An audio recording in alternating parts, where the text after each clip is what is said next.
This is Red Hot Reds Live.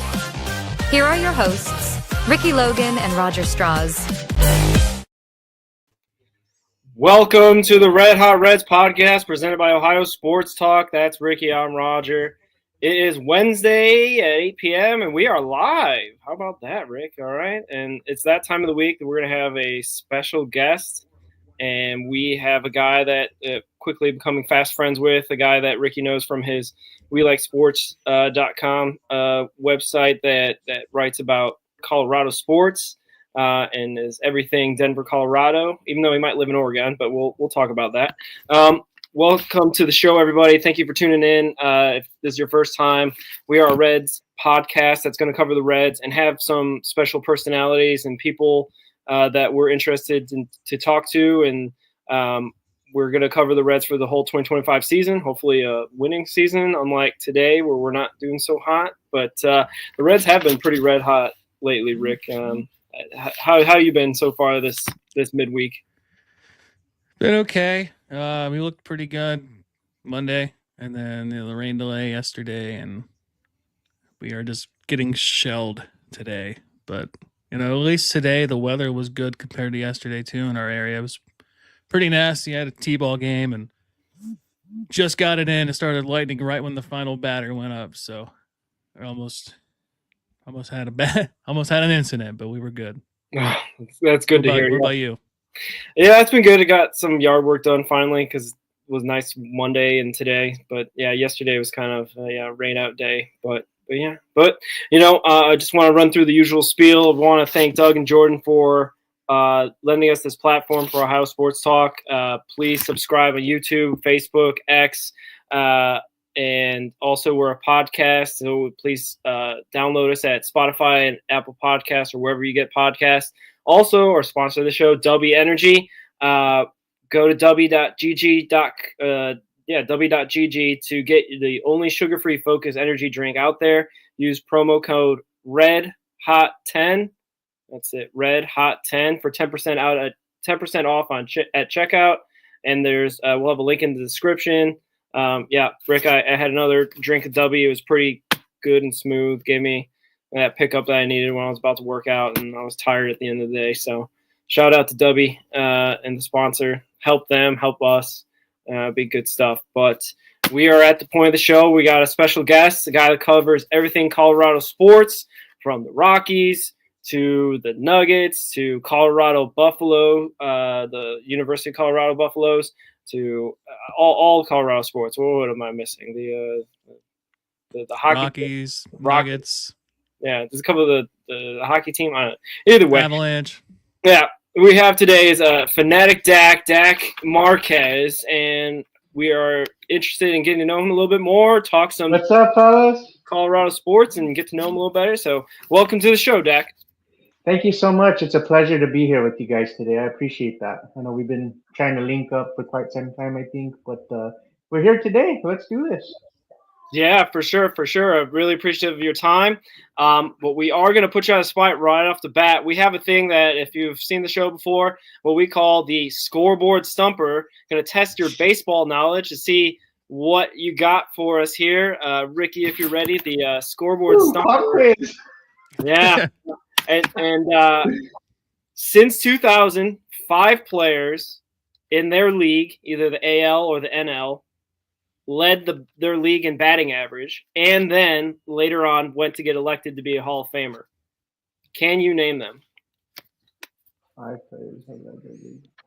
We'll give you a hint. There's 2 of them played for the Rockies. 2 out of the 5, yeah. Okay, Todd Helton would be one guess. That's one. Good. Larry Walker. Good. That's 2 out of the 5. Yep. Both of those Rockies legends. This is tough. Another guy that's closer up to you played in the Northwest for a long time. Oh, Ichiro Suzuki? Or yep. Ooh. Got 3 of the 5 now. And he said AL too, right? Let's do Derek Jeter. Well, no, he's not a Hall of Famer. No, he's not. No, yeah, and did he lead? He might have led the league one year, but no, he wasn't on the list. No. there's a guy that played in Minnesota. I don't know. It might be. Just got inducted. Yeah. Not Justin Morneau. I'm tripping. No, he was Same MVP. team. He was MVP, but I don't think he led the batting average or it made a Hall of Fame. You got me. I'm gonna throw my towel in. The last two guys was Joe Mauer, catcher. Oh my God! Oh, that just I knew there was an M somewhere in the last. Morneau and Mauer, yeah. Way off. So you had it. It was same team. They played together. Same team. Yeah, they did. They played and then it's funny because I did get those two all the time mixed up. To be honest, in their playing days on the same team. So two white guys from Minnesota. Not that hard to mix them up. But anyway, the last guy played in Atlanta. Chipper Jones. Oh, yes, he's phenomenal. Yeah, Braves legend there, Hall of Famer, all that. But anyway, Morneau from Canada, eh? That is true. That is true. Yeah, Canada legend. But yeah, talking about Canadians on that list, right? It was Larry Walker. Is he Canadian? Or am I thinking somebody else? I think wasn't he? I'm pretty sure. Yeah, that sounds right now. Maybe. I'll look it up. I don't know. Was he? You're the Colorado guy. Was he? Walker? Was he? He played for the Expos, so maybe that. I want to say he was. I gotta go back in time and look at history. Yeah, we'll fact check it. But speaking of like Colorado legends and guys that have made the Hall of Fame from playing Colorado, do you have any specific Denver memories or first memories that you have, either baseball or any other sport? Man, I got to go with the Super Bowl 50. It was Peyton Manning's last hurrah, with the Broncos, and getting that Super Bowl win was sending them into the sunset was just amazing for me. I know I can probably think about a million other memories, but that one just hits home for me, to be honest. Because, for me, it was, I know I was too little to really remember John Elway, if that makes sense. You can look at his highlights about how fantastic he was, but for me, it was Peyton Manning, right? So that's why that hits home for me. Yeah, that's funny you mentioned John Elway because I guess I'm the resident old man of the show again because I was in middle school when John Elway went for those last two Super Bowls. Oh, wow. Yeah, and with Terrell Davis, like that, I actually really like the Broncos with those two the combination of John Elway and Terrell Davis, and Terrell Davis was legend, running back there, Hall of Famer as well. I remember those Super Bowls, and I actually remember. I think it was the Super Bowl before they won. I think didn't they lose to the Packers in the Super Bowl one year? They beat the Packers. They were the underdogs in that. That was a helicopter. Helicopter end zone touchdown from John Elway. Amazing. Yeah. Moment. Unfortunately, I was like 13 years old when that happened. So I was like, I was only 7. I was only 7 or 6 or something like that. So, what year was that? 97. 97. Yeah. And they won in 98 against Atlanta. Oh. So yeah, right. Shout out John Elway. Shout out to Peyton Manning for being. Salute to those fellas. Yeah, shout out to every Broncos quarterback that has to live in the shoes of John Elway and Peyton Manning. Ooh, Bo Nix is capable. I know that's for another topic, but yeah, we'll get to that. We'll get that in a second. Yeah, and do you have any Rockies memories or anything from the past? That I know they had some teams lately or in the past. I gotta say 2007. Despite getting swept, the run that they went on, I think they won 21 out of 22 games. I was a freshman in high school on that run. Their wild card dreams were like on the edge before they went on that run. So that's probably something historic for Rockies fans, I would say. That's a great memory for me. Yeah, I was about to say, I think I remember that one too because that was Rocktober, right? That was the Rocktober. Oh, yeah. Yeah, it was wild the way it happened. You upset the Phillies, if I'm not mistaken. You won the the division game. I think that's when the format started with that one play wild card game or whatever. So yeah, exciting times. Yeah, I like the 2010 team where they had was it Ubaldo Jimenez and Carlos Gonzalez and Tulowitzki, I think was on that team. And they were like. Cargo was in contention for MVP the whole year when Joey Votto ended up winning it. but what was it between Votto, Cargo, and Pujols? I think was the 3 front runners. Yes, that's I wanna crazy say. to have. And Pujols, imagine just Cargo being in that same breath as him. We know what he is capable of doing with the bat. So. Injuries sadly slowed him down because he was great. And Jimenez too. Like I think he had like a 1.20 ERA through like the All-Star break, which like that never happens, especially in Colorado. Right. Yeah, he was solid. It's just sad the way it ended, but for him, yeah, that was an exciting time for a Rockies fan. Probably one of the most exciting, other than 2018 when the Rockies played the Cubs in the wild card game and upset them. That was a fun run as well with Nolan Arenado. He's one of my favorite players in the league as well. So yeah, he's on our hated Cardinals right now. I'm in. Yeah, I hear you on that. Yeah, and I guess I get my turn to make you guys feel old. That now Matt Holliday, the star of Rocktober 2007, now has 2 kids potentially going to be in the Major League Baseball. Wow! Soon, isn't it? He was amazing. Yeah. Matt Holliday was something special. I mean, just the power he brought to his bat. Even I remember, I think it was 2018 as well. He was with us in that wild card run, and we signed him, because of the capabilities of him being able to just come to the plate and knock one out the park. That's the player he was. And now his sons are probably going to be better than him potentially. We'll see. Could both be first round, number 1 overall Jackson picks. Holidays with the Orioles, right? Yeah. And the other one I think is up for the draft this year, right? Never mind. Nice. Or Ethan? No, where's Ethan now? Forget. He's about to get drafted this year. Okay, that's what I thought. He's projected to go like top 3 picks. Yeah, that's some Holiday. Let me tell you, he has the genes. Lucky guy. It's almost like Phillip Rivers. You just pump out kids, and one might be good. Boom! There you go. I think he's got a football team. He's got like 11 kids. Yeah, he does. Yeah, that guy couldn't. No, never mind. I'm not gonna. No, if we Roger and I are both parents. I got 2 kids. Roger's got 2 kids. Talk to us a little bit about like your family. I know you said you're married. Married. I got a little boy. You have 1 kid. 4 years old. Yeah, his name's Leonidas. He's my little monster. I'm sure on the timeline every now and then you see me post pictures of him. I just try to be a really engaged and involved dad. Yeah. He's my prize and possession, and he's my world, to be honest. My wife too, but yeah, he's spoiled. I spoil the hell out of him, let me tell you. But it's fun. It's really fun. It's a blessing to be I always say, you never really know what love truly is until you have a kid. That's so true, man. You could love your wife, or like as a woman's case, your husband, but like you could love your spouse to the moon and back, but once you have a kid, it's a different thing.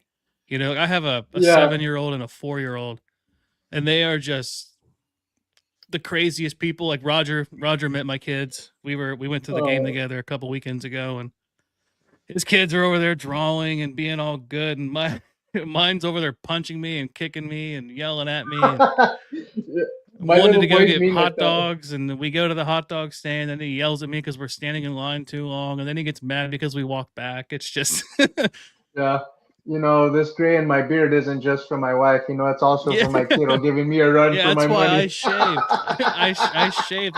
I noticed a huge gray patch. I was like, oh no, it's gotta go. Yeah, I hear you, bro. I hear you. I'm just embracing it though, the salt and pepper, I guess, kind of thing. Yeah, once it hits the chin for me, I'll keep it. But if it's up here, it's going. I'm 33, man. I can't have it yet. Yeah. I hear you. Yeah. But yeah, are you sharing the Denver sports with your son? Like, is he a Denver sports fan? Yeah, as well?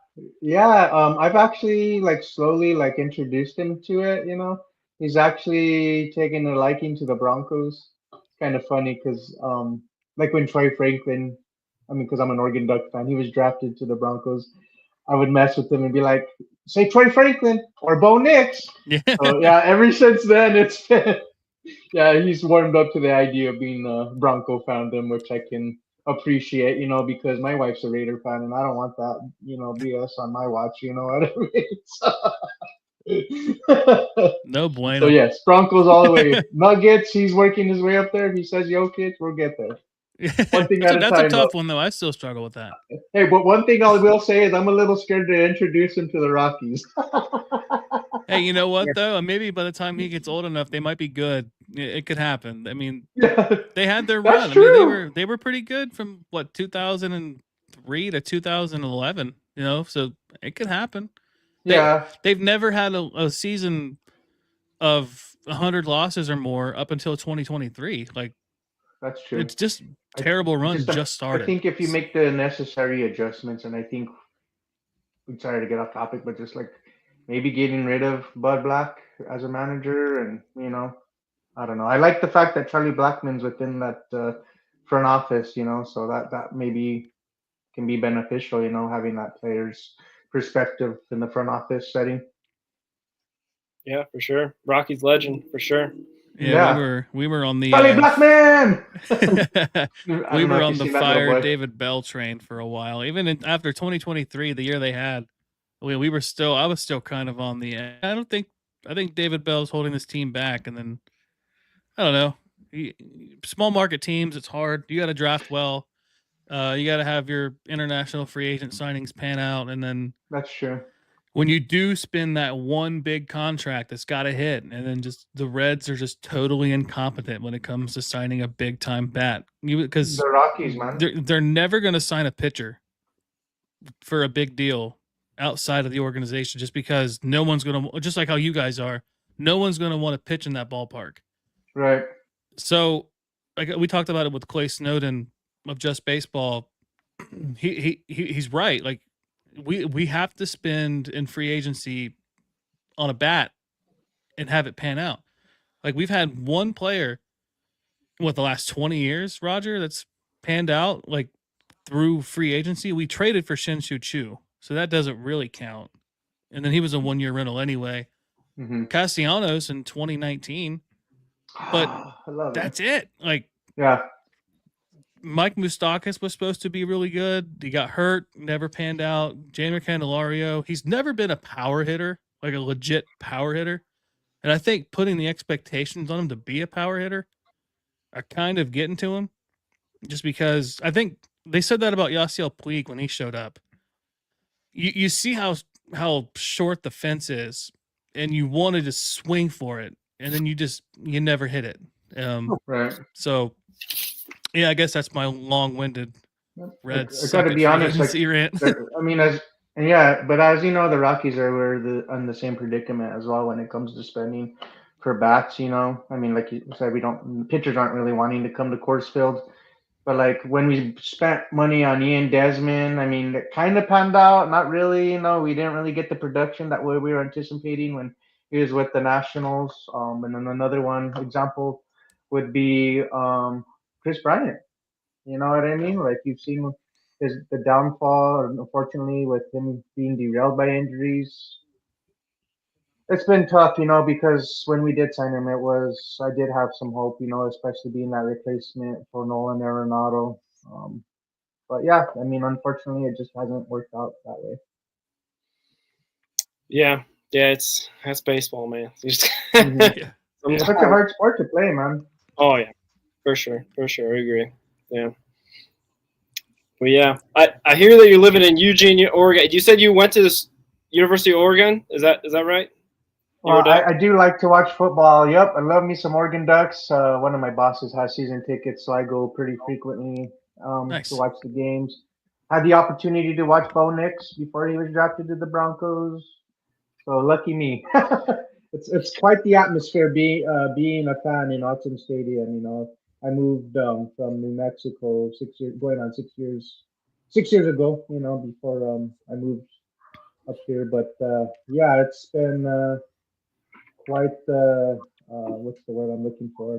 Experience as a football fan. How are you liking the difference of living in Oregon versus New Mexico? Is there a lot of cultural differences? A lot of it's like the same time zone, right? Or is it different time zones? It's so we're an hour behind New Mexico, and I mean it's beautiful out here. It's green. Over there in New Mexico, it's dry, higher elevation. You know, I was getting bloody noses over there versus here. You know? I don't have to wear lotion over here. It's so moist. You know what I mean? But yeah, I mean the crime rates were through the roof in New Mexico. I used to be a 911 operator, so I got to hear a lot of crazy things, you know. But when we move over here, I decided not to stay with that career, you know, do something different. I work with kids with disabilities as a personal support worker now, so it's rewarding. It has its pros and its cons with that, like with anything, right? So, but I'm lucky to have a job in general, you know, and be a mentor for those kids or whatever. Yeah, that's awesome. Did you have to? Is that quite a career change, right? Like, did you have to go to school or anything for that, or just apply? No, I just happened to apply. It's actually crazy. I happened to just be doing because I cut wood. You know, I help my dad every now and then. I happened to be cutting wood in her yard, and she's like, "Do you want? Are you interested in working for me?" And it was just kind of like random, you know. But like, sure. What is it? And then she explained the particulars of what the job entailed, and then yeah, I've been with her ever since. I was going to school at the time before COVID hit, unfortunately. To be a X-ray tech, it didn't work out because it was a private college. It shut down, you know. Sadly, COVID, I mean, has had effects with many people, you know. But I've been with it ever since as a full-time kind of deal because it was only part-time at the time when I started. But yeah, I love it. It's rewarding, like I said. Wow, that's awesome. That's good to hear. I like that. Yeah, yeah. Yeah, that's a rewarding field. My oldest son, he's autistic. You might be able to tell if you met him, but he is like the smartest kid. Like it's funny. Like he'll remember stuff, and you'll just be like, when he was 3 or 4, he would have like the movie Cars. He would have the little like the toys, and he would line them up, and he would go line by line the entire movie word for word. It's incredible. Yes. And like you could ask him now, like just a random question. He'd be like, just nod it off. You're like, holy cow! Like I couldn't tell you what I had for breakfast 3 days ago, and this kid's their attention to detail, like I think with their simulation and stuff is just mind-boggling, you know, versus with what we can, with all, you know, they what's the I can't really think of the word, but they anyway, yeah, they say. specialize in one like certain things, you know, and they Yeah, like own in on it. It's crazy their observation skills. Per they se. say like I don't want to say normal, but like a a typical person, like their brain works as like photographic, and then Yeah, with autism it works as videographic, so it's like literally play by play. Like it's crazy. yeah, it But is. It I is. wanted to transition. We met through the We Like Sports PC website and through Twitter through Mike. And how did you meet Mike, and how did you get into writing? Because it's challenging, but it's a lot of fun. It I is. wanted to know how that happened. I've learned. I've gained so much respect for the legwork that goes involved with writing. You know, but we like sports. Mike, I want to say, was the one that reached out to me and said, "Hey, if I was interested." I was like, "Do you need a degree or something to do something like that?" Because I've never been a writer or anything of that case, any experience whatsoever. So I was kind of unsure of what it would entail or what was the what's the word I'm looking for? I can't think of it. I'm not losing my mind, but yeah, I just wasn't. I was unsure, you know, at first, and I asked a bunch of questions. But you and Mike and I just, you know, have been very helpful of getting me going. You know, I'm so new to this, but I enjoy it. It's really fun. I kind of look at it as like a emotional regulation kind of thing for me, calming. You know, but it also helps me build my knowledge for the sports. You know, that I write about. Yeah, that's what got me into it, was that just because like anybody can be a fan, but then like to put, I guess, just the work into it, and to kind of, I don't want to say you know your stuff, but like what we and you were talking through DMs the other day is like it's kind of weird. Like you'll put something like into the ether, and then it like happens, and you're like, wow, Yeah. like I can't believe. Like for instance, I think me and you, Roger, were talking about what was it, Ashcraft being like a potential closer. I was like, he's got the stuff for it. He can do it. And everyone's like, no, he's not. He's not that good. And then he starts the season on like a 13 inning scoreless streak, and he's only allowed 1 run in 18 innings. And it's like, I told you. But it's like not really, because I was just kind of like tossing it out there. But when you put your heart into something and you really believe it, like, yeah, you gotta you got to have like some basic knowledge, and you got to really study. That's what the really important part is. But when it's weird how like you can kind of like get that reward of like, wow, like that Honestly, happened. yeah, I get what you're saying too, and it's like for me, I've grown so much as a fan with the knowledge I've like just with interacting and writing with people, different folks. It's crazy what I used to know what I did know back then to now is just like, whoa, I've Yeah, grown quite a bit. You know what I mean? But I yeah. still I couldn't tell you what anticipate I'm WOC plus growing. meant. Still Yeah, can't so it's really. just yeah, it's Yeah, crazy. So. and Ricky, you know, the king of receipts. Now you got all these receipts from your writing as well to go back on and be like, Yeah, yeah, yeah.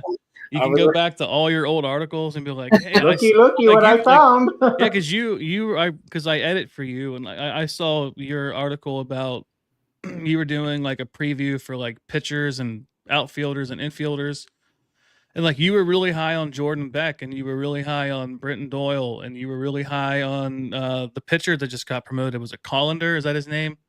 Dollander. Chase Dollander, Dollander. yeah. Yeah, Dollander, and yes. like you were high on these guys, and then like when you study them, and then you see them, play, you're like, wow, like I said this about them, and then they're doing it. Like you feel good about it, Yeah, exactly. I was kind of defeated too with Jordan Beck coming up, and getting sent back down in favor of Zach Veen, but I understood that's sometimes the process um, for this game, because it is a hard sport. But now that he has come back, I'm like, see, I told y'all. I told y'all. That's the stuff I was talking about. Now I'm pounding my chest. So, yeah. Yeah, for sure. You know, it's good. And yeah, speaking of the Rockies, the Reds recently just visited you guys, and yeah, do you have any positive takeaways from the series? Because obviously the Rockies got swept, and the Reds, obviously, kind of took care of business and whatnot. But was there any positives out of that series for you? We do have, like, I think the positive that I can take away is we do have some young prospects or young players, or what have you, within the organization that we can typically build around, like a Jordan Beck that we just talked about. Michael Toglia, I mean, I'm looking for a little more consistency out of his bat. It looks like he's doing a little better. We have Mickey Moniak, that I think was the first overall pick in 2023. So that's somebody there. We just talked about Ezekiel Tovar, even though he's dealing with injury, but he was right up there with Elly De La Cruz. Did I say his name right? I always get that mixed up.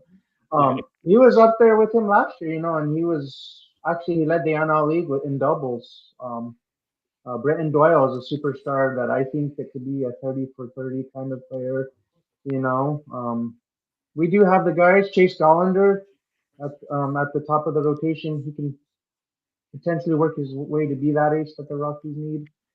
So yeah, I mean, I'm just looking around some of the talent that we do have, and I can hang my hat on that and look forward to it. I think it's just going to be a matter of being patient with these young prospects or players. Roger, breaking news: we scored a run. Oh no! Oh!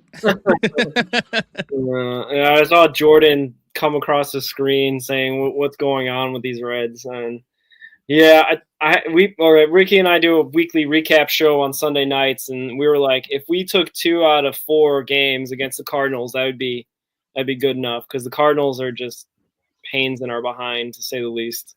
As a division opponents are always so hard, no matter how bad they are. Like the Pirates suck, And this is the first time we swept them for the first time in what, like 6 years or something? Like, it's been a while.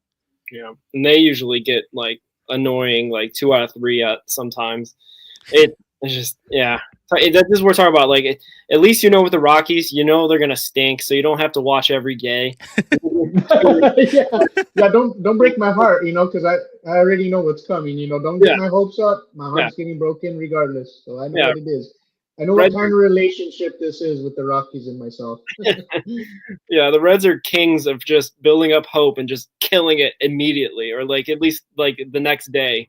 Yeah, I hear you. I mean, and it's been tough being in the NL West bottom feeders, kind of thing, because you got the Dodgers, damn Dodgers, you Padres, Giants, Diamondbacks, all of them are capable of being either in the wild card or in the playoffs in some form or fashion, but the Rockies, well, not so much. And I mean, it's funny because we made national news, but not for the right kind of news, because I think we broke history of being the worst team on pace for 23 wins, the worst start in history in a 28 game span or whatever. So it's not pretty. It hurts. Yeah, I guess kind of staying on the Rockies topic.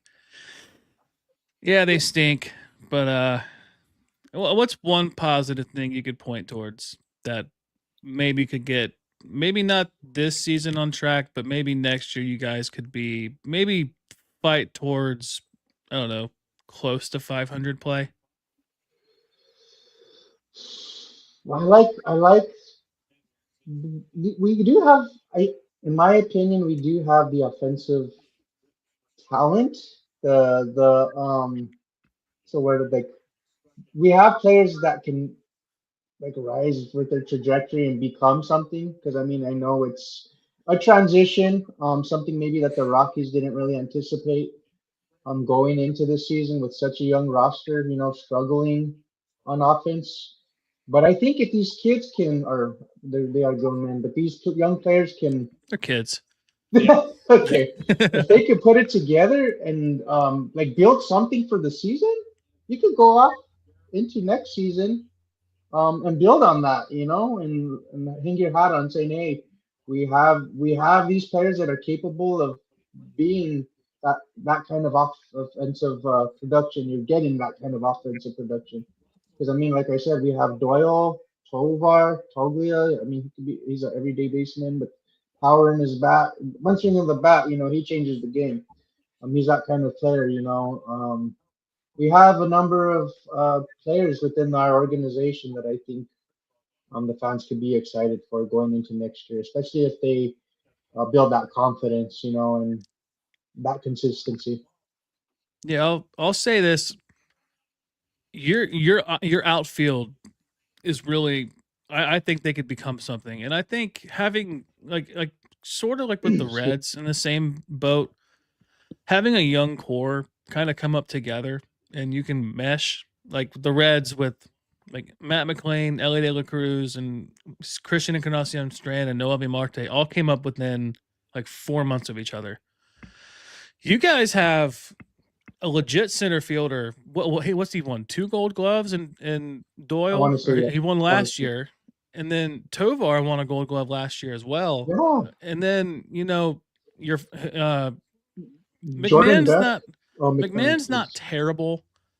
And then like I keep harping on Jordan Beck, but he's got like a lot of power potential. And then a lot of power potential. He's a solid. He could be a solid outfielder too. For sure. His speed and in his glove, like. If you guys could get respectable pitching, and respectable for Coors is like what, a sub-5 ERA. So a sub-5 ERA. Honestly, yeah. Even maybe some help from the bullpen. You sign a reliever here and there. You draft a pitcher. Yeah. The crazier things have happened. The Dodgers, right. They spend all this money, but you still got to be healthy. And a lot of their stars are getting older. Freddie Freeman's getting older. Betts is getting older. Sure. Shohei is going to be Shohei, but they're not going to be good forever, And right. the Giants are always kind of hit and miss. They had that run in the 2010s where it was like every even year they won the World Series, but then they sucked every odd year. The So Diamondbacks, I mean, the they're like, Diamondbacks weren't they're really kind of like great until really 2 years a ago. couple years, 2 years ago, yeah. So Like they were close to 100 losses too for a couple times. So excuse me, I like think, it could happen. yeah, I think the note with Bud Black, he kind of seems to be holding this team back, if I'm being honest, because he's wanting to play the veterans more. You know, I can understand that if we're a team that's contending for a playoff spot, but we're not. We're trying to develop guys and have players that you can hang your hat on and say, hey, I got this kind of talent. We got these building blocks that we can build around. Let's continue to have some kind of direction and move forward with this. You know what I mean?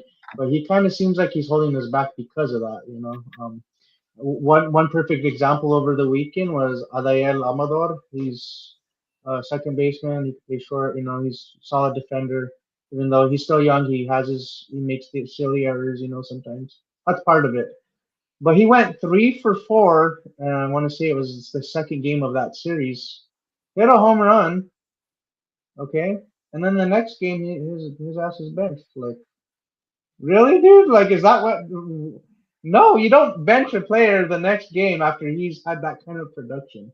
So that's the frustrating part behind Bud Black is he tends to do that kind of crap. You know what I mean? So, I felt like Bud Black, he was on the Padres, wasn't he, in the early 2010s? yeah, I think he he held was that on the team back Padres. too. Yeah, he was on the Padres during that. I think that wild card run that the Rockies had, I might be mistaken. When the Rockies played the I Padres think for you're that right. wild card game, I could Because be I wrong think though. Go on. did he won Manager of the Year over Dusty Baker, I believe, in 2010. Yeah, I want to say. So Yeah, I'm I looking think at it's just time for. your guys' outfield depth. Brenton Doyle, Mickey Moniak, Nolan Jones, Jordan Beck, Hunter Goodman, Reds And legend Nick Nolan Jones Martini. got Oh yeah, traded he got for traded. That's right. Tyler Freeman, a young utility Second type player. baseman You know, mostly, right? second baseman. Yeah, mostly second base. It was kind of a surprising trade in my opinion, but I do like Tyler Freeman as well for what he can be with the speed. You know, he's not your power hitter, but he can hit for contact. That's something really that we didn't have in our lineup. You know, kind of thing. So, but yeah, I mean, it's kind of frustrating being a Rockies fan. It's funny because Freeman's batting 091 this year, but also Nolan Jones is batting 179. So I don't know. It seems like an even trade, but yeah. Well, yeah. Speaking of frustrating, you cover the Colorado Buffaloes, right? Colorado, and speaking of frustrating, Shadur Sanders fell in the draft, and that was a huge national story. Not probably just also for local Colorado people as well. How did you experience that? Did you see that coming? Was that a shock to you as it was to everybody? I'd be lying if I said it wasn't a shock. It was totally a shock for me. I expected him at least to go in the first round. Maybe the lowest, him dropping to 21 to the Steelers. But the fifth round is kind of ridiculous in my opinion. You know, I know the NFL maybe trying to send a message or whatever the case was, or they're flexing each other's muscles at one another or what have you. You know, yeah. I didn't really agree with that notion of the way it happened. You know, I get um, maybe making him learn a lesson or whatever. But if you're gonna make players learn lessons, let's point to other players that like have criminal charges or whatever, and make the same what do you call it lessons learned from on that aspect too. Is the way I see it. But I know, Yes. like in the interviews, he showed up unprepared and he didn't do any work at the combine, so then maybe they didn't really have too much to go off other than the pro day. I mean, he's talented. You look at the film; he is a talented quarterback. I just think he did rub people the wrong way, but yeah, it was surprising. I did not see fifth round for him by any means. I'll be honest. Yeah, I don't know. I thought if he was going to go in the first, it would be to Pittsburgh. I didn't think Cleveland would take him early just because I think they have other needs too. I mean, they have like 9 quarterbacks on their roster. Um,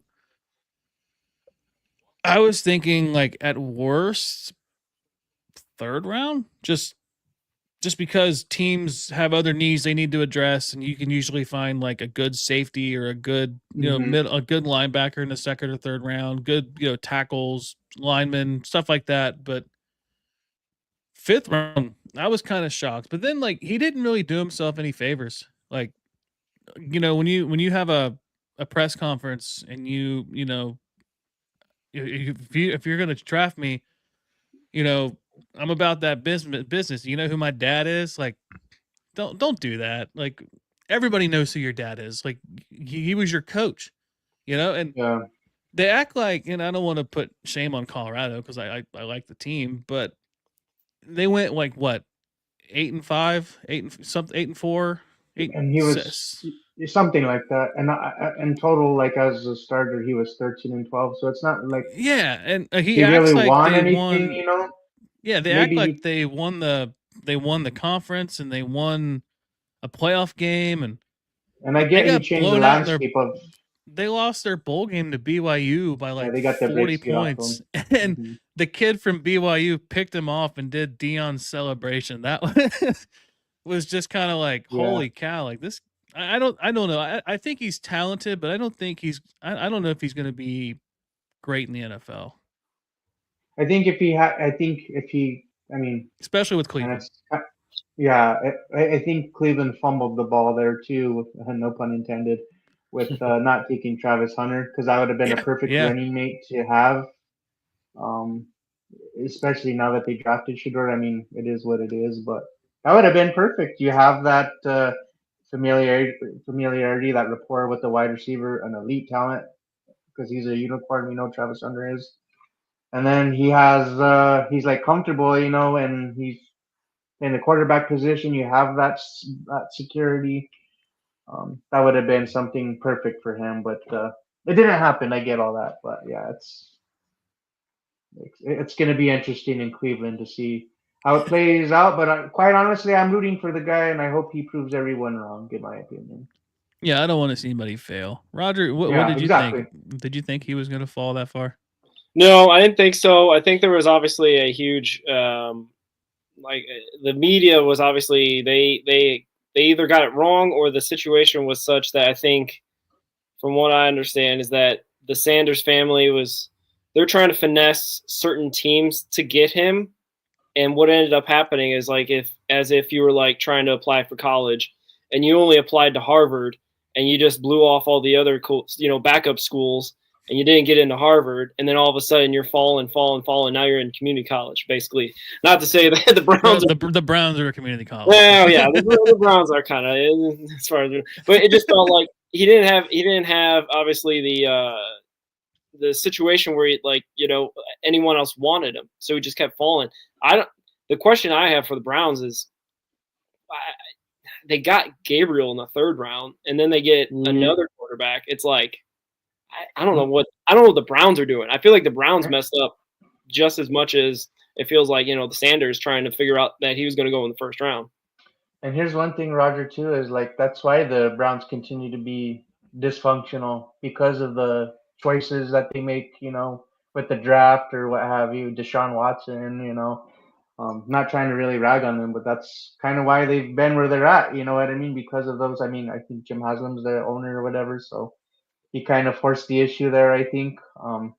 And going back to Sanders, I feel like in a job interview, regardless if you want to go there or whatever, you still got to be professional and be prepared and be ready. You know what I mean? Because Bo Nix was, just because he did certain things in college, he didn't flaunt or do any of that, or so. I mean, it's all these players are required to have some kind of what's the word I'm looking. You should just be prepared. You know what I mean? Regardless if you want to go to that team or not, because who knows? Hey, we like the way the interview went down. Maybe if that team's not going to draft you, the word travels fast through the grapevine, and obviously it did. So. Yeah, very true. Very true. Yeah. Speaking of the Broncos, what was your takeaway on the draft? And also, is Bo Nix as good as we think he is? Because I think he's pretty good. Well, with the first pick, that was quite surprising. But he's Jahdae Barron's a blue chip prospect, so him falling to 20, I didn't anticipate him falling to 20 whatsoever. I think all the other teams prior to the Broncos selection had other needs, I guess, that weren't corner. We got a corner. We added more firepower to that secondary, so I was thrilled. I'm through the roof with that selection. In terms of I see the vision of what Sean Payton's trying to create.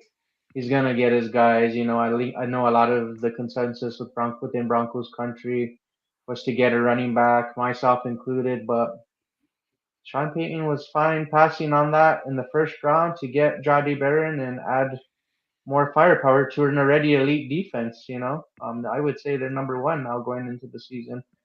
And he still was able to get R.J. Harvey in the second round, who I compared to a Ray Rice. Now I know it's kind of hard to do player comparisons, but kind of that's what he reminds me of. And then people will say that he reached for a Pat Bryant, but Sean Payton compared some similarities to Mike Thomas, who he coached in New Orleans. So I was like, ooh, that raised eyebrows for me. So I mean, they did a solid with their draft haul that they have. I can go on forever about it, but I'm excited. I see the vision of what Sean Payton's trying to do. And they don't really care what anybody thinks, because they're going to get their guy and they're going to do what they want regardless. So I'm excited, though. Yeah, they didn't care because they let Russell Wilson walk with 4 years of guaranteed money. Yeah, the biggest dead cap, $85 million. This is our last year dealing with that headache of dead cap. I think we took the bigger part in the first year, which was like 50 some million. This year it's like 35. After that, next year, free money. And let's back up the Brinks truck because we have the richest owners in the NFL. Yeah, I would say the Walmart family. Yeah, exactly. Just don't go great value on them, Yeah, it's like that. It's funny. I was saying, do you think Bo Nix is the guy to take you guys to potentially just maybe even just compete in the division, maybe beat the Chiefs? You think he's the guy? Absolutely. I go back to the first game that he played the Chiefs, and he outplayed Patrick Mahomes in that game despite losing in Arrowhead. He was very poised, driving the team down. They were down, I think, like 2 points or whatever. I can't remember right off the top of my head. Anyways, he drove them down the field enough to take the lead in field goal position and win the game, making big time throws. And I mean, it was blocked. We lost, I think, 16-14 or something. But in that game, he outplayed Patrick Mahomes, which is crazy. And then, I think going into year two, we've helped him adding some more offensive firepower in Evan Ingram and getting a running back like RJ Harvey, guys like that. It's going to benefit him having more chemistry and more familiarity within the offense, commanding it at that. He's going to be special. I don't think he's going to have like a sophomore slump or anything like that. He's solid with his preparation. He's a hard worker. He's quite the leader, man. I'm excited. I think he can go as far as. I mean, if you're trying to win it's kind of like there's luck involved when it comes to like things like that. You don't know. We could be lucky. But I'll say this: the championship window has opened for us. Ooh, breaking news! Championship window is open for the Broncos. You're first. Yes. I've been saying, I say it. I've said it for the last 2 years with a couple coworkers. I keep saying there's no way the Chiefs are going to be that good next year, and then sure enough, they go out but their team's aging. Like Chris Jones is getting older. Mahomes is Mahomes. Travis Kelce's getting older. Their receivers, I don't think they're world burners. There's Yeah, like there's a chance there's regression. Mm.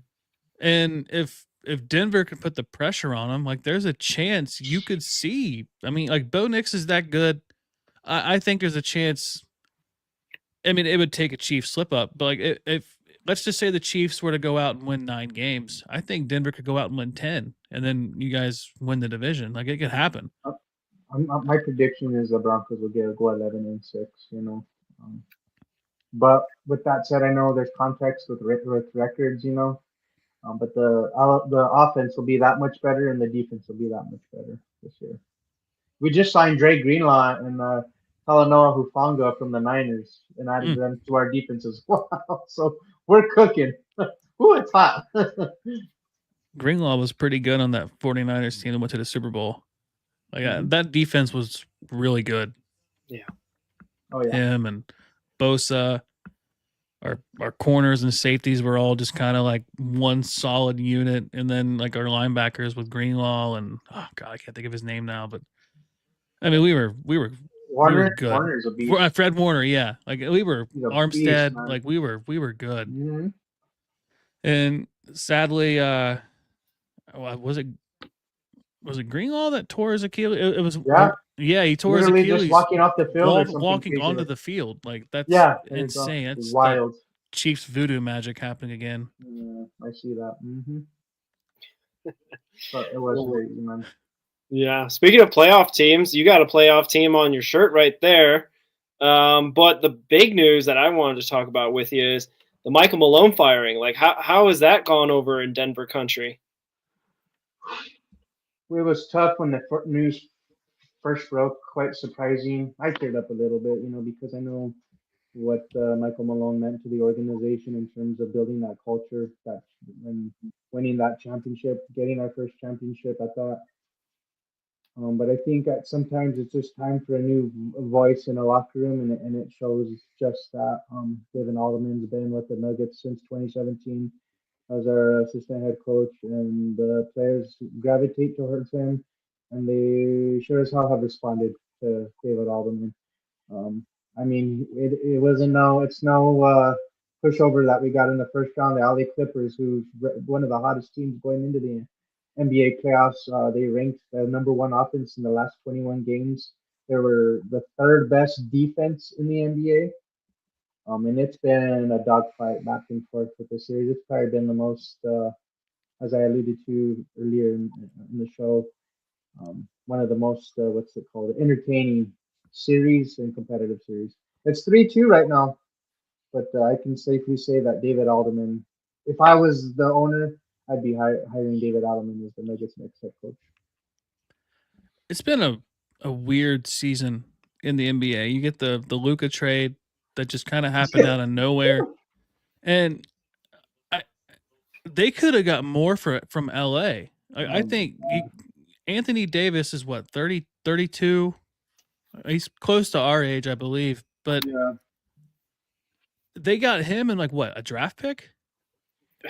Max Christie. I think that's it. And they could have gotten maybe they could have got like 3 firsts for him. They could have got Anthony Davis and like 2 firsts and like another player. And Luka's a top 5 player, man. You should have gotten.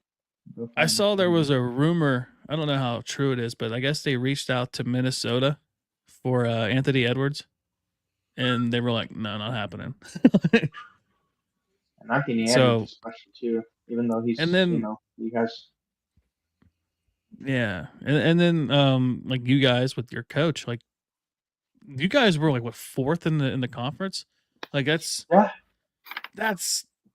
that would be like the Cubs right now firing their manager, being 1st in the division and having like the 3rd best record in the National League.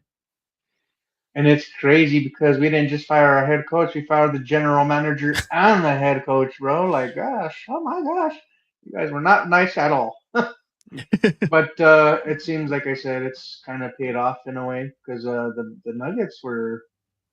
The lack of effort wasn't there. The energy wasn't there. It was weird. You can tell something was different with the vibe within this team. But this team has definitely come together, and the communication is there. The effort is there on defense. We're playing defense. Who would have thought? So I mean, not maybe elite defense, but we're playing better defense. It's improved. So yeah, it's been exciting to watch now with this playoffs going on. But it was at the time when the news hit, it was a sad moment for sure.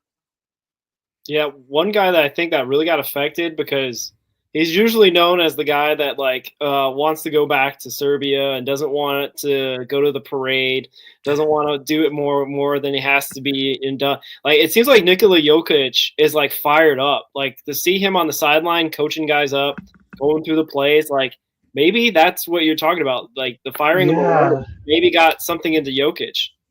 One thing I remember him saying was like seeing that happen. He alluded to if there's people above me getting fired, I might be next, kind of thing, So that lit a fire under everybody for sure. But one thing I can appreciate because I know the questions were like, did he know? Was he blindsided by the Michael Malone firing? No, he came out and said that the ownership had came to him and said, hey, this is the direction we're thinking of going. How do you feel? So. You got to give him credit for that. Right? Yeah, give him credit because that's a tough decision, man. I think the whole world was blindsided by Luka. So yeah, exactly. Then Taylor Jenkins being fired by Memphis. Yeah, like there's I don't. Is it the NBA just trying to get their ratings up? Maybe just playoff ratings are up. The playoff ratings are up from last year. So maybe. I thought Sham Sharania's account was kind of like hacked or something. Yeah, I thought he got hacked. I thought it was the craziest news that's come out of his account. I thought it was NBA Centel, not NBA Central. That's gotten me many times. So yeah, Roger. I don't know if you know. There's an account on X called NBA Central, and they kind of post like official NBA news. Yeah. And then there's another account called NBA Cental. Like CENTAL, and it looks like they have the same profile picture of every. It's basically ball sack sports. Yeah, I was talking earlier this week about ball sack sports. Yeah, it's Barry McCockner. It's just one of those. Or I think there's one that's like EPSN Sports or something like that. I don't know. Like, God damn it, you guys got they're notorious. Literally, they're notorious for sharing like just. It's almost like the Babylon Bee of sports in a weird way. Yeah, but like outlet. they'll be like LeBron James out for the game, didn't paint his toenails or something. It'd be like something dumb, some nonsense like that. Yeah. So like I could have. There's so many times I've got on like the MLB. I was like Ronald Acuna Jr. got traded. And it'd be like to the Savannah Bananas or something. Yeah. And I'd be like, oh, God. He got me again. yeah, for sure. It's that. I mean, because news is always so fast. Like you talk about Shams is always on his phone, stuff like that. So like, if you don't look at it or look into it, you can get got real easy. I literally double taked with the Nuggets news too myself. And of course the Luka news. So it was a crazy NBA season for sure. Yeah, for sure. And my algorithm feeds me stuff like the reason why Shedeur Sanders got dropped so low is because they wanted more TV ratings on the second, third, and fourth round of the draft because everybody was covering it. They're like, where's Shedeur going to go? Because everyone, you know what I mean? Like they even said like 40% more viewership of the second, third, and fourth rounds compared to last year. So just putting it out there, asking questions. I'm not saying that's what happened, but. It's funny, real quick, talking about Shedeur, Dylan Gabriel, Oregon Ducks quarterback, got drafted to the Browns too. So I know Shedeur's, of course, the better talent, but I'm like, woo! I'm rooting for both y'all. Yeah. Did you guys see that? Gabriel did you guys see that video of Shedeur and Cam Ward like training together? Yeah. Where I guess I'll say this: I don't see Shedeur Sanders as a leader. Just based off of comments that he said in the past, like they were talking, like maybe to a lesser degree, Travis Hunter, but he doesn't really have to be a leader. When they asked him about the Heisman, well, how many carries does he get? If I got the ball that many times, I put up those numbers too. It's like, well, you play a different position, but like Shedeur would be like, how many sacks did they get, and how many times was I getting sacked? Like how many times their quarterback got sacked? I got sacked more than he did. It's like just constantly like throwing your teammates under the bus. like stuff like that. Like the NFL, like I know he's not on the team anymore. Like, but like if Joe Thomas was still on the Browns, like he would not take that. You know, like you're not going to be liked by your offensive lineman, and if you're not liked by your offensive lineman, you're going to be running blind. You know, it's going to be good night. You know, but Man. I don't know. Maybe he'll develop that. Like Dion definitely wasn't really a leader. He was just super talented, and he can get away with it. But Shador's not as talented as Dion either. He's not quick. He's not shifty. He's just got a pretty decent arm, and you can't really rely on Deion Sanders was Travis Hunter in this draft. You know what I mean? Yeah. So it was like he kind of had that right. I don't know if that's the right word to use, but like when he came into the league to be arrogant, but Shador not so much. You know? So I think I hear Dak saying that the Cincinnati Reds should sign Travis Hunter to a contract. Yes! So he can play baseball and football. Yes. And we'll get on a plane and get to a playoff game for the Reds in 2025. Is that what I got? Hey, baseball draft's coming up. Baseball draft's coming up, Rick, right? Yeah. We'll be live. If I'm being honest, let's do it. If I'm being honest, though, let's send him to Colorado, please, because we need all the talent, all hands on deck, please. Did you see that Dion actually reached out to Mike Brown in the 90s and wanted to play for the Bengals because he wanted to play two sports in the same city? Oh, yeah. I'm guessing the answer from the Brown family was absolutely not. Yeah. Gosh.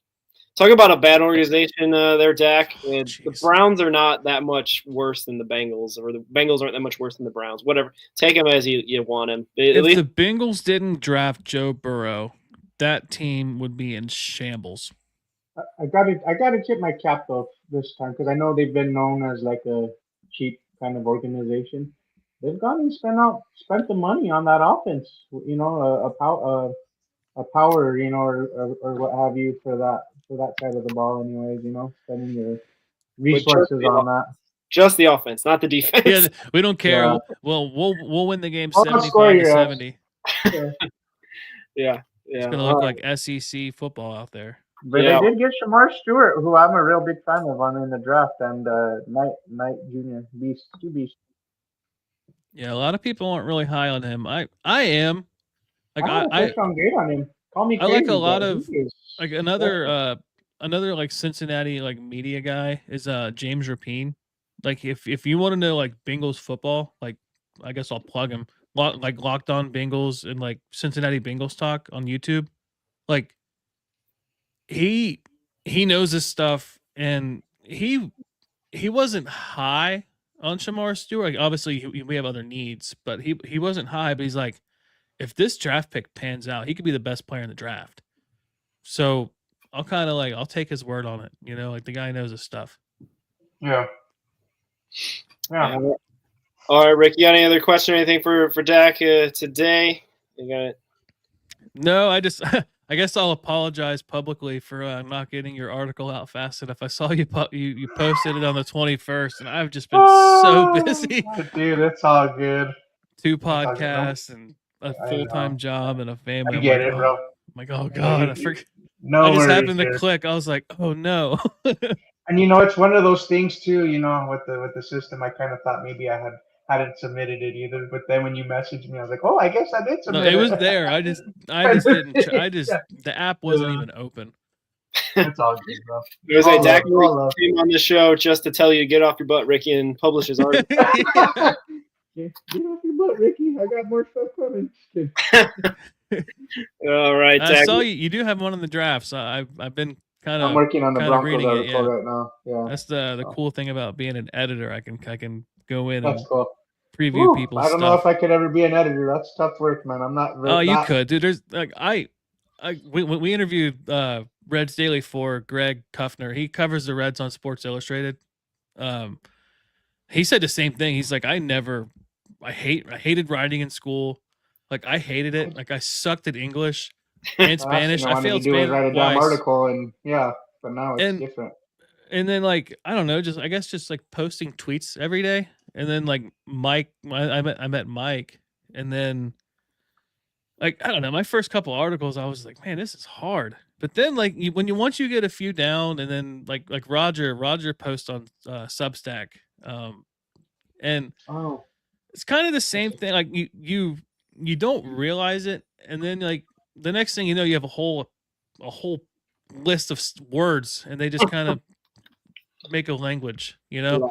yeah. And I don't know, like I've only been doing it. This would be it'd be a year next month, or this month. Well, I guess May. If you're talking tomorrow, next month. But it's a lot of fun, and I sucked at writing. I hated it. But like I guess when you find something that you like and you enjoy it, and you don't want to bug your wife about it, like Roger's Substack bio is, I write about my favorite sports team so my wife doesn't have to listen to me talk for 3 or 4 hours a day. Like I'm glad to put a face to that, dude, because I died laughing. Like it's funny, but it's so true. Like my wife will not sit, like if she's on the couch and I'm talking, she's in the other room. And I'm like, oh, I guess I better write it down then. My wife doesn't care either about sports, really, to be honest. She'll just, if I tell her something, she'll like act like she's engaged, but she really, it goes one ear, not the other. So I have Like to do some other kind of thing, yeah, writing and. she'll pick a favorite player, and like they're always like not a really good player. Like she was a big, like for the Reds, she was a big like Nick Senzel fan. And then like the moment she bought the jersey, he got traded. And then like Stuart Fairchild, like she got his jersey like literally in January. And he got traded. Yeah, DFA'd. Suarez, she got the Suarez t-shirt, he got traded. I'm just like, I'm like, don't get Elly De La Cruz, Tyler. Don't get Elly De La Cruz. Right. And that's what I was scared of with like every time I get a favorite player, like regardless of what sport it is. Like I got the LeBron jersey from like the first year in the Lakers. He was he was 23 the first year, right? And then he went to number 6. And then is he back at number 23, or is he? Yeah, because they retired 6 for the league. Yeah. So I got the 23 jersey, and literally the next year he switched to 6. I was like, of course. Like my jersey's now invalid. And then like I'll get like I got a 49er fan back in the day. I got a Jeff Garcia jersey. And then like that's crazy. He fell off the map. My brother had a Garrison Hurst jersey. Wow. Like the only jersey that I've ever had where they stuck around was Peyton Manning. Yes, let's go. Like, that's it. That's it. Like I got my mom a Peyton Manning like jersey, I guess, for the Broncos. My mom like loves Peyton Manning, so I was like, I'll get you the jersey. I was gonna get Andrew Luck, but I'm kind of glad I didn't, just because the whole retiring situation. That was crazy. Too. Yeah, I guess. Do you have any tip, Dak, for aspiring writers out there, and like any tips or any ideas about going into it and anything like that? Oh, tips. Stick with it, even if it's like kind of like tough in the beginning. I mean, you're not going to be perfect, but ask a lot of questions, like I've done with myself with Ricky. You've been a solid. What's the word I'm looking for? Support to lean on, with writing, because it's like I said, it was so new for me.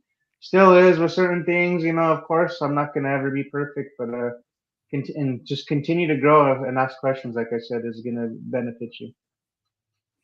All right. Yeah, that sounds great. Yeah, it's definitely, you gotta keep at it, because I don't know. It's not easy at the beginning, for sure. I agree with you there. But I guess my my words of wisdom would be, and I guess I'll speak for like podcasting too. Never be afraid to help the little guy out. Like if there's like a podcaster we're new, right? We've only been doing this like almost 2 months. Oh wow.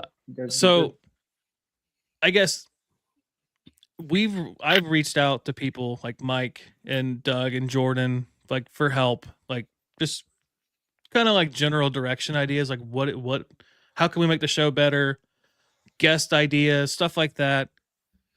I guess don't be afraid to like shoot for a big target for a guest, and then like don't be afraid if somebody reaches out to you if they're newer than you are, or like maybe they have less following than you do, to help them out as well.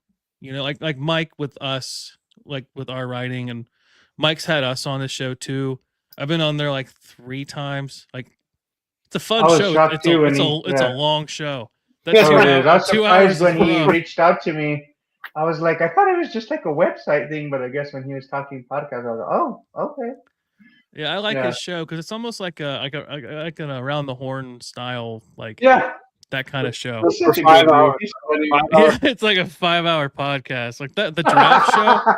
I tried so hard to watch that. I got through like pick 10. I was like, holy crap. Because I made the graphic for it. I made their countdown clock. Yeah. So I wanted to at least see it, you know. But I want to see my work. What's I got to like pick 10. I was like, oh boy. I was because we're on the East Coast. So like 6 o'clock to him is 9 o'clock. So like I go to work I wake up for work at 2 o'clock, and then my shift starts at 4. It takes me almost 40 minutes to get to work, so I kind of give myself some time. Mm-hmm. So he had me on. I wasn't expecting 2 hours, so I was like, yeah, I'll do it. And of course, it's Tuesday, and I'm on there, and it's like 10:45. He's like, yeah, and we're about to start round 4. I was like, oh man. That's more like a boxing match than a podcast. Yeah, but it's fun. Like I love Mike's show, and I've told him like anytime he wants me on, I'm sure Roger feels the same way. Anytime he wants one of us on, if we can find the time, we'll do it. Yeah, and Mike's got a lot. Name? What is that? What's his co-host name? He's pretty cool too. Nice he's got the Gabriel. Newer, Gabriel. Gabriel, he's so cool. Yeah, he's a funny guy. I had him cracking up on the draft show, but I guess going back to don't be afraid to ask for help, and then if you know something someone else is asking for, don't be afraid to give the answer. Yeah. I guess. Yeah, I like that. I like that because we're a community at the end of the day. Like as funny as it sounds, as a podcaster, we're a community. Like Greg was really gracious to come on, and Tom Brenneman was a huge guest to have. And Tom is just a great guy. He had the slip up, and it's sad that people still use the meme of him with Castellanos, but I love Tom. Tom's a great guy. And then just Clay being nice. Clay writes for Just Baseball. That's a pretty big publication too. Wow. And then for them to come on, I don't know. I guess this is just my appreciation message. And yeah, that's awesome. If there's younger podcasters and they're into baseball and they want to come on, the door's always open from us too. We respond to DMs. Follow us on Twitter and Facebook and Instagram and all that stuff. And Dak, the door's always open for you to come on too, because I appreciate that, man. I'm all about elevating others, and this was a great time actually. I didn't even feel like a I don't know what the word is, like a podcast kind of thing, just structured. It was just fun, just kicking back with the boys kind of thing, Yeah, that's the kind of vibe we were going for. I love it. I'm like, it's funny. I feel I let my hair down. we're technically a Reds podcast, but I kind of like our interview format of kind of getting to know the person behind the TV screen or behind the social media account. That's awesome. I like that. Yeah. Stuff like that. So I'm sure not everybody wants that about themselves out there, but I guess if we're going to be public about our fandom, it's you basically already know who I am as a person, Right. I'll give you everything but my income and my tax status and my political views. That's all you're not getting out of me. Yeah, that's fair. I don't mind bringing my clown self and goofy self or whatever and bringing it on the pod. That's just how I am. I like sharing story or whatever with people, so it's fun. Yeah, we're real appreciative of you, and that was just round 1. We got 6 more hours to go. Yeah. Coming up is the NHL draft. Yeah. Who's the Colorado Avalanche going to take? We do appreciate your time, Dak, and you can find him at D Marquez on X, and find him at and we and FanaticDak on Dex, and we like sportspc.com. Follow his content if you're a Colorado sports fan. Really appreciate you coming on, and Thank you. Maha, salute to you, gentlemen. Thank you so much. All right. And yeah, appreciate it. Have a good night. Have a good night, man. Thank you. We're the Reds. Red hot. We're the Reds. Red hot. We're the Reds. Red hot. We're the Reds.